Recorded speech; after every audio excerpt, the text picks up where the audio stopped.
Before I actually give you my commencement address, I'd like to sell it to you by telling you that it's going to be mercifully short. Since our plethora of technological time-saving devices have robbed us of leisure time nowadays, I will do you the charitable deed of saving you a little time by summarizing in one short speech what thousands of other commencement speakers have been telling you for the last generation or two. Dr. Peter Kreeft, Professor of Philosophy at Boston College. This one I'm doing by request. Dr. Kreeft is refreshingly pleasant, charismatic, and lacks the condescending attitude we get from so many Christian apologists. Dr. Kreeft is Catholic and giving the commencement address at Franciscan University of Steubenville. He addresses 10 alleged lies of contemporary culture. Let's have a chat.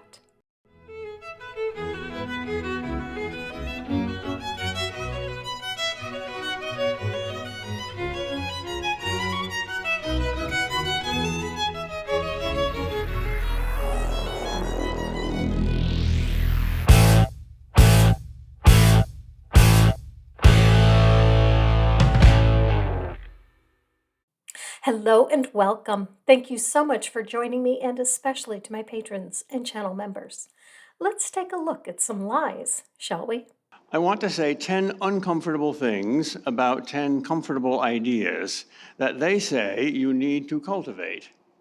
Identity, self-esteem, service to the world, creativity, critical thinking, peace, justice, openness, love, and freedom. These are 10 nice, happy-faced words. Yep. So what is the good doctor's problem with them? But unlike most commencement speakers, I will not tell you happy lies about them. Guess he isn't going to talk about heaven then. The happiest lie that still gets people to do and say the craziest things is the desperate attempt to make believe it's true. First, a word about lies. It's a well-known platitude, especially in economics departments, that there are 3 kinds of lies: lies, damned lies, and statistics. But I think that principle should be expanded. I think there are 4 kinds of lies: lies, damned lies, statistics, and commencement addresses. I'm sure he considers his own to be the exception. I think most commencement addresses were inspired by the inventor of advertising, which is the world's oldest profession, the one that was invented in the Garden of Eden by a shapeshifter with many names, some of which are Beelzebub, Mephistopheles, Ashtaroth, Baal, and Satan. Sounds like he thinks this literally happened, not surprising as it is the position dictated to him by his church, which explains why critical thinking and freedom would be on his list, as he's allowed neither of these. The first product of his advertising was an apple. An icon of that product, with the bite taken out of it, is proudly displayed on many of his products today. He has chutzpah because these are labels that shamelessly say, "Made in Hell." His partner in sadism is Bill Gates, author of the world's cleverest torture chamber, Microsoft Word. I've heard this claim before. It has as much credibility as the claims in the 80s that Procter & Gamble was satanic because they had a sun and moon symbol on their logo. Believers always need a major corporation to point at and call satanic. His joke about Microsoft Word will possibly resonate with the parents, but the graduates who grew up with it won't get it at all. It really isn't that hard to use Microsoft Word. I use it for all of my scripts. Most people think that the world's oldest profession is prostitution, but that's only one form of advertising. I know something about this form of advertising, for my job is to be an intellectual prostitute. That is, a college professor. Unfortunately, it is also the job of the creationist and the apologist as well. I don't sell my body for money, nobody'd buy that, but I do sell my mind. Boston College is my pimp. For a Catholic commencement address, you're getting a bit naughty, aren't you? I will give you 10 common, comfortable lies that my fellow advertisers and prostitutes have been telling you for many years in their commencement speeches. Lie number 1 is that you can be whatever you want to be. Well, that's not true even for God. He can't be the devil even if he wanted to be. Good cannot be evil, and evil cannot be good. There is indeed a little good in the worst of us and a little bad in the best of us, so that it ill becomes the best of us to speak ill of the worst of us. But there is not a little evil in goodness itself, or a little good in evil itself. which is why I disagree with the question, are you a good person? I don't think anyone is all good or all bad, such that we can categorize people into boxes of good people and bad people. Granted, some people are better than others, but there is no clear line that can be drawn to make such a separation. Or if it's altered into something that is logically possible and changed into you can become anything you want to become, well, it's still a lie, because if it were not a lie, I guarantee you I would have become the greatest left-handed relief pitcher in the history of baseball. Hobbits cannot become wizards, only better or worse hobbits. Men cannot become women, only better or badder men. Here I actually agree with him, which he would be surprised at. His intent is to refute the existence of the transgender community. He's given several talks in that regard, but his subconscious seems to have corrected his glaring error, which should be showing him that he knows that those words were wrong, as Kreeft has mistakenly stumbled onto the truth. Transgender men are not women wanting to become men. Transgender women are not men wanting to become women. Rather, transgender men are men in women's bodies. Transgender women are women in men's bodies. It is fair to say that transgender men are people who stopped pretending to be women, and transgender women are people who stopped pretending to be men.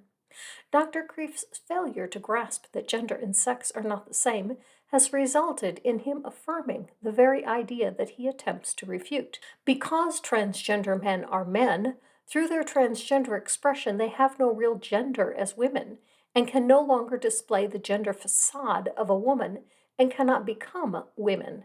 No trans person can simply decide to be what they are not, and thus they cannot live lives consistent with their own identity unless they are allowed to alter the body that they were born into to reflect the gender of the person they really are. Dr. Kreeft, can you not see that it is just as necessary to allow a transgender woman to express her femininity as her gender dictates, as it is to allow a cis woman the same freedom of expression? The male parts on a transgender woman and the female parts on a transgender man are as unseemly as a third arm. Correcting the biological error made in the body development is no different than correcting any other biological error mankind has encountered. Transgender people are not at all blind to chromosomes and their implications. They most certainly have no need to hear your obsession about their genitals. But they are also aware, as you seem not to be, that all people's identity journey exists within gender first, not genitalia. If your opposite was true, we would not be men or women, but merely vaginas and penises. If you have a problem with that, take it up with the God that keeps producing people that are transgender. You cannot make yourself immortal. You can't even make yourself a saint. Only God can do that, though you can let him do it. Better check your church tradition there. The church decides who is a saint in your theology. There's a whole process to go through. It's much easier for the Protestant. Anyone who believes is a saint. People make themselves saints by belief, if you aren't a Calvinist. For the Calvinist, saints were determined by God before the foundation of the earth. It's not that God can do that, but rather that he did or he didn't. So the claim isn't accurate in any theology that I'm aware of. Lie number 2 is what I think is the most seductively satanic sentence I have ever heard.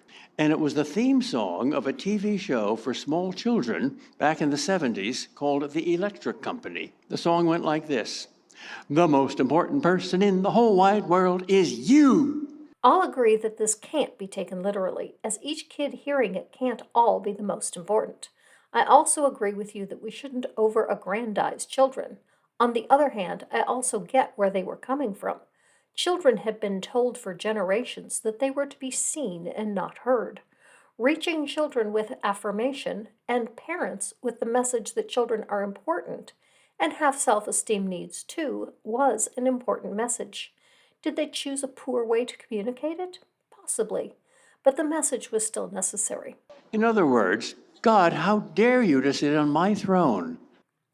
I was a kid when this came out. I never got such a message. Religion never entered my mind. It was about building self-esteeming kids, not replacing your God. I didn't get around to that until decades later. Better to reign in hell than serve in heaven. In fact, whenever we worship ourselves, we make hell. Then hell does not exist for me, as I did not make it. God can't send me to hell. He has no authority there. Cool. When I was a kid, way back in the Jurassic Age, perhaps once every few years, some crazy man would make the news by killing dozens of strangers in public for no reason at all. Nowadays, that happens every few days. What has made the difference? The availability of guns. Our country is the only one with this problem and the only one that allows uncontrolled access to guns. Well, when I was a little kid, we didn't listen to the electric company.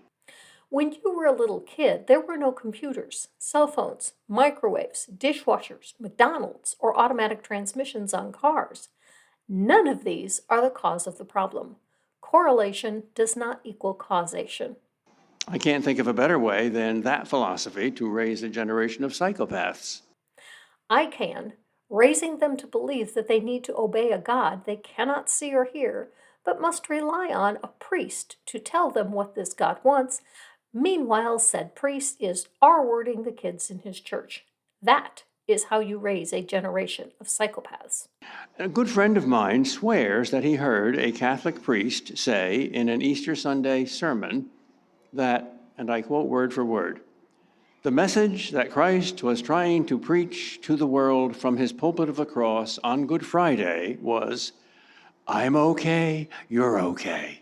It sure makes a lot more sense than the one where he sacrificed himself to appease himself for the alleged sins that he was unable to forgive without this ridiculous charade. If Jesus really was God, then yep, hanging on a cross would be no big deal to him.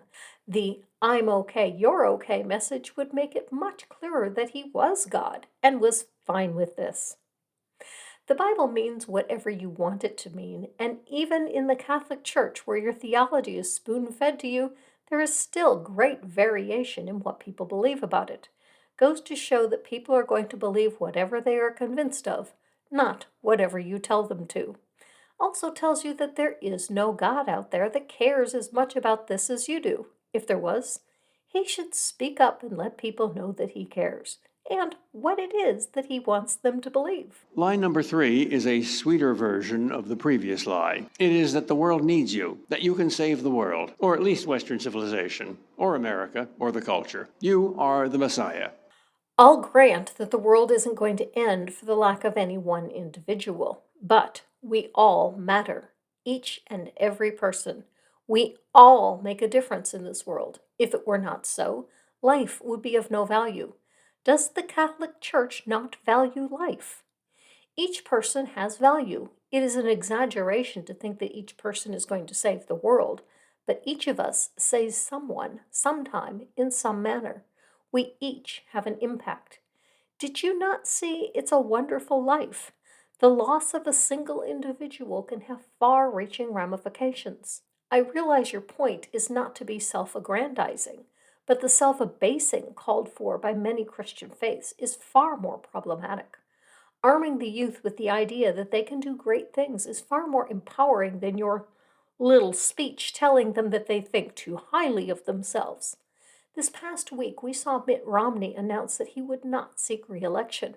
It's time to hand off the baton to the next generation. My husband did something similar. He retired from the Army after 26 years when he realized that 90% of the war strategies that he studied were now obsolete. It was time for the new generation that learned the new strategies to take over. What makes me sad is this is a commencement address. The new grads, while excited about going into the world, are also afraid. Afraid of the old fuddy-duddies like you that won't move over and make room for them. I think the new generation has great ideas that can serve us well. We old people need to step aside and let them. We have seriously screwed up this country. We are so polarized that we can't get anything done. Politics is supposed to be about working out compromise, so both sides get at least some of what each wants. Instead, it's become a circus of accusations, mudslinging, and bizarre behavior. Unfortunately, some of the worst offenders aren't the old ones. We've also seen this in the young ones as well. We've seen old ones in power long after their time is gone. Look at Rudy Giuliani. He was a great governor of New York. His response to 9/11 was superb. But look at him now. He's lost his mind and he doesn't know it. The power has driven him mad, but no one can get him to go off and enjoy his grandchildren where he belongs. You, Dr. Kreeft, also fit this bill. At 86, it's time to let the next generation take over. You clearly don't understand the transgender community. Your speech proves this. This is a new idea to you, despite it originating when you were still in diapers. If you can't keep up, then get out of the way. Young people, don't listen to the old fuddy-duddy. Even if you can't or won't save the world, you matter. What you do matters. Lie number 4 is that you need education in creative thinking, interpreted as thinking that creates a new reality, a new world. This ability logically follows from your newly discovered divine identity. And this is why you are encouraged to be spiritual but not religious. After all, you've just discovered your divine identity, and God is not religious because religion is the worship of God as an other. And God is also spiritual, not material. So, if you've discovered your divine identity, what you need is not God's incarnation, but your excarnation. You are the creator of truth, not its discoverer and servant. That old superstition of objective truth is oppressive, and that's an objective truth. Fine, there are no gods. It's possible to empower people without making them out to be gods. You matter. You're not a god, but you matter. See? Lie number 5 is that you also need education in critical thinking, which means not the search for any positive truth, but a negative skepticism towards anything that claims to be truth, except, of course, that truth, which you yourself have created with your own creative thinking. I'll agree that there is such a thing as unhealthy skepticism, particularly being skeptical of medical experts that tell you that you need a vaccine. But especially in the religious community, we are told just to accept whatever God beliefs are peddled by the church, whether they are true or not. Take Galileo as an example. Another the church would have you believe is that it's very sorry for having abused thousands, if not tens of thousands of children, while simultaneously denying compensation to its victims, claiming poverty despite being the richest organization on the planet. So, of course, you're going to tell these new grads to be gullible and just accept what we tell you, question nothing. Because if you aren't allowed to question it, you discover all our God claims are founded on lies, deceits, plagiarisms, mythologies, and outright attempts to control the populace. Congratulations on being another cog in the oppressive, mind-numbing machinery. Lie number 6 is the lie of a spiritual pacifism. According to this notion of peace, all peace is good, including peace with the world, the flesh, and the devil. Our only enemies are those who speak of enemies, as the Bible does 272 times. We must be tolerant of everything except intolerance. When anyone comes calling, even the devil, we must accompany him and welcome him and open the door and invite him to dialogue, exactly as Eve did. But the devil won't dialogue with you if you also invite St. Michael the Archangel or the Blessed Virgin Mary. They are warriors. We say warriors. We say got a grand army. Let's see you back that claim. Mythologies with no real existence. I'll agree with you that not all peace is good. There is a time for war, particularly when it comes to protecting the downtrodden, an idea that even your Bible agrees with, despite most churches abandoning that notion and joining in on the oppression. You see, if all peace is good, then all war is bad, including the war against greed, lust, and pride, the war against the world, the flesh, and the devil, the war against sin, because that assumes that there is such a thing as sin, and that assumption is sinful and intolerably intolerant, and you must judge that as being judgmental. There is no such thing as sin. How can someone else claiming that there is sin be sinful when there's no such thing as sin? I realize that you're trying to make the point that I am a hypocrite for saying this. What you miss is that for sin to exist, a God must exist, as sin is an offense against God. Moral wrong does exist. It isn't sinful, as there is no God to get offended. Proclaiming something to be sinful isn't sinful, but it is wrong. See the difference? I get his confusion on intolerance. I had the same confusion myself a few decades ago. Turek and other apologists make this same claim. You should ask a question back. And here's the question. Do you consider yourself a tolerant person? After they say yes, you'll say great, because if I give an opinion that's different from yours, you'll tolerate it then. Tolerance isn't about tolerating everyone and everything. It's about tolerating that which is different but not harmful, like non binary people. The way they identify and express gender causes you no harm. Thus, they should be tolerated, whether you agree with them or not. White supremacists should not be tolerated. They mean to harm anyone that doesn't fit their mold of an ideal nation. That goes for Christian nationalists, too. They would take our religious liberty and personal freedoms. That need not be tolerated. It is no secret that I oppose all religious views, but I'm not intolerant of them. I fully support your right to whatever God believes you wish to hold. Where I become intolerant is when you decide what people who don't hold to your beliefs must do based on your beliefs. When you cross that line, you are forcing your beliefs on others, and that is intolerable. Do you understand tolerance now?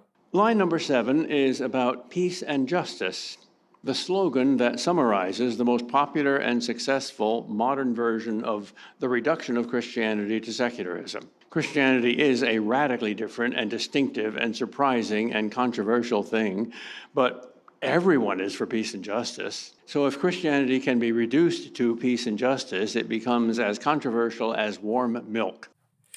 Is the point of Christianity to be controversial? If it were about peace and justice, I would leave it be. I have no issue with being controversial, provided you have a solid basis for your claims. What basis do you have for any of your God claims? Did you ever hear the slogan, "Give war a chance"? No, but there have been plenty of war slogans, like live free or die. This was put on New Hampshire license plates, and it was a crime to cover it up. This went to the Supreme Court of the United States, which ruled that the government can't force people to declare this slogan. It was particularly repugnant to the Quakers and other pacifist religions.